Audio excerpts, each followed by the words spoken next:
বছরের প্রথম দিন পিকনিক করতে গিয়ে ঘটল বিপত্তি।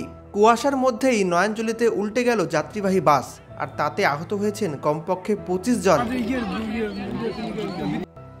জানা গেল, বছরের প্রথম দিন পিকনিক করার জন্য গরুবাথানের দিকে যাচ্ছিল কাপ্পানি এলাকার প্রায় 50 জন বাসিন্দা। স্থানীয় এক বাসিন্দা জানিয়েছেন, পিকনিক করতে যাওয়ার সময় একটি বাস জলাশয়ের পাশে রাস্তার একটি মোড় ঘুরতে গিয়ে নিয়ন্ত্রণ হারিয়ে জলের মধ্যে পড়ে যায়। বিকট শব্দ শুনতে পেয়ে এগিয়ে গিয়ে দেখেন এই দৃশ্য। মনে করা হচ্ছে সকালে ঘন কুয়াশা থাকার জন্য বাসটি উল্টে যায়। বুধবার সকালে কোচবিহারের ঘটনায় চাঞ্চল্য ছড়ায়। এই ঘটনায় আহত হয়েছেন অন্তত 50 জন। জানা যাচ্ছে তাদের মধ্যে বেশ কয়েকজনের অবস্থা আশঙ্কাজনক। ইতিমধ্যেই তাদের উদ্ধার করে ভর্তি করা হয়েছে হাসপাতালে। সেখানেই চলছে চিকিৎসা। বাড়ি এখানে আমি সকালবেলা একটা খুব জোরে বিকট শব্দ আওয়াজ শুনতে পেলাম। শোনার পরে আমরা তাড়াহুড়ো করে সবাই ছুটে আসলাম। এসে দেখি একটা পিকনিকের বাস পড়ে গেছে, পড়ে জলে পড়ে গেছে।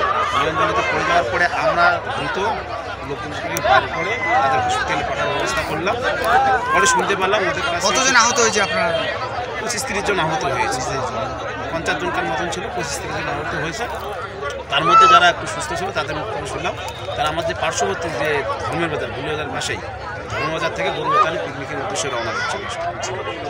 বারবার এই জায়গাটা একই জায়গায় বারবার দুর্ঘটনা হচ্ছে, আপনাদের স্থানীয়দের কী বক্তব্য? এখানে বারবার দুর্ঘটনায় কিছুদিন আগে একটা ডাম্পার এখানে পড়ে গিয়েছিল, যে এখানে যে কালভারটা আছে কালভারটা একদম চাপা, আমার খুব সুস্থ, তাতে বড় গাড়ি বা যাওয়ার খুবই অসুবিধা। এর আগে হচ্ছিল আমরা জানাইছিলাম, স্থানীয় প্রশাসনকে জানিয়েছিলাম, অঞ্চলকে জানিয়েছিলাম, তারা দ্রুত সারাই করতে চেয়েছিল, কিন্তু এখনও হয়নি। হয়নি। তা আপনাদের মাধ্যমে আমি প্রচার করতে চাই যাতে এটা দ্রুত সারাই হয়। এবং এটা আমাদের বর্তমানে এটাই হচ্ছে মেন রাস্তা। কোষাডাঙ্গা থেকে আমাদের ভুল্লার বাজার হয়ে ধর্মবাজারে সুটকাবাড়িতে বড় বড় গাড়িরা এদিকে যাওয়া আসা করে। এই রাস্তাটা যাতে দ্রুতভাবে সারাই হয় তার একটা আপনাদের মাধ্যমে সেটা প্রচার করতে চাই।